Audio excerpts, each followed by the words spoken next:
જો તે ભગવાન ન હોત જે અમારી બાજુમાં હતો તો પૂર અમને વહી ગયું હોત, પ્રવાહ આપણી ઉપર ગયો હોત।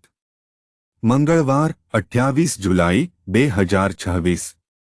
આજે સવારે અમારા ધ્યાન માટે મેં નંબર્સ પ્રકરણ 14 શ્લોક 3ના પુસ્તકમાંથી પસંદ કર્યું છે। યહોવા અમને એ દેશમાં શા માટે લઈ જાય છે? ત્યાં અમે યુદ્ધમાં માર્યા જઈશું અને અમારી સ્ત્રીઓ તથા બાળકોને તેઓ બાનમાં પકડી લેશે। આના કરતાં તો મિસર પાછા જવું સારું।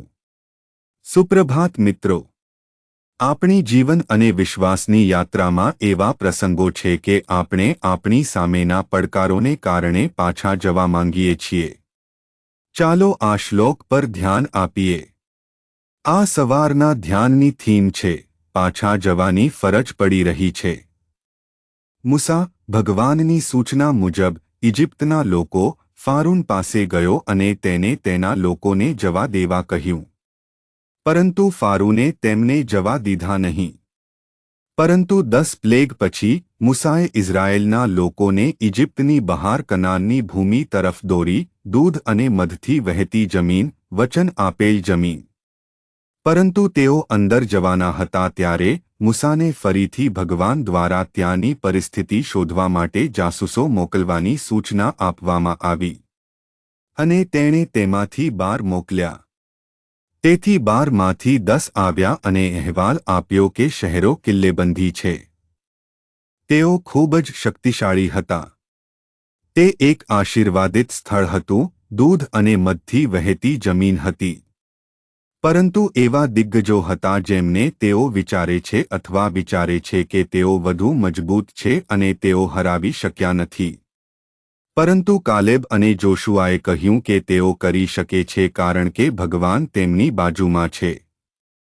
જો કે 10 લોકોના અહેવાલને કારણે ઇઝરાયેલના લોકો મૂસાની વિરુદ્ધ ગયા અને રડ્યા અને કહ્યું કે અમે ત્યાં જઈને યુદ્ધ જીતી શકતા નથી। તે વધુ સારું છે કે આપણે પાછા જઈએ કારણ કે આપણી આગળનો પડકાર એટલો મોટો છે કે આપણે ચોક્કસપણે પરાજિત થઈશું અને નાશ પામીશું। તેથી તેઓએ બૂમ પાડી અને કહ્યું, ચાલો પાછા જઈએ। ઇજિપ્ત પાછા જવું વધુ સારું છે। સાથીઓ, આપણા જીવનમાં એવા ઘણા સંજોગો છે કે આપણે પાછા જવા માંગીએ છીએ કારણ કે આપણને લાગે છે કે આપણી પાસે પહેલા ઘણી બધી મુશ્કેલી હતી, પરંતુ તે પડકારોને કારણે આગળ વધવા કરતાં વધુ સારું રહેશે જે ખૂબ જ મુશ્કેલ, ખૂબ મજબૂત છે, જીતવા માટે આપણા માટે ખૂબ ભયંકર છે।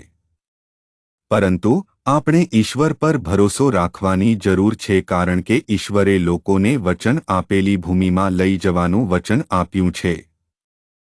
તે ઘેટાંપાળક છે। તે જ આપણા માટે લડે છે। તે જ તે વચન પૂરું કરશે। પ્રાર્થના। કૃપાળુ ભગવાન, સ્વર્ગીય પિતા, અમને મદદ કરો ભગવાન, તે માટે ક્યારે પાછળ ન જોવું એ તમારું વચન છે। વિશ્વાસમાં વચન મેળવવા મદદ કરો। ખ્રિસ્તના નામે આપણે પ્રાર્થના કરીએ છીએ, આમેન।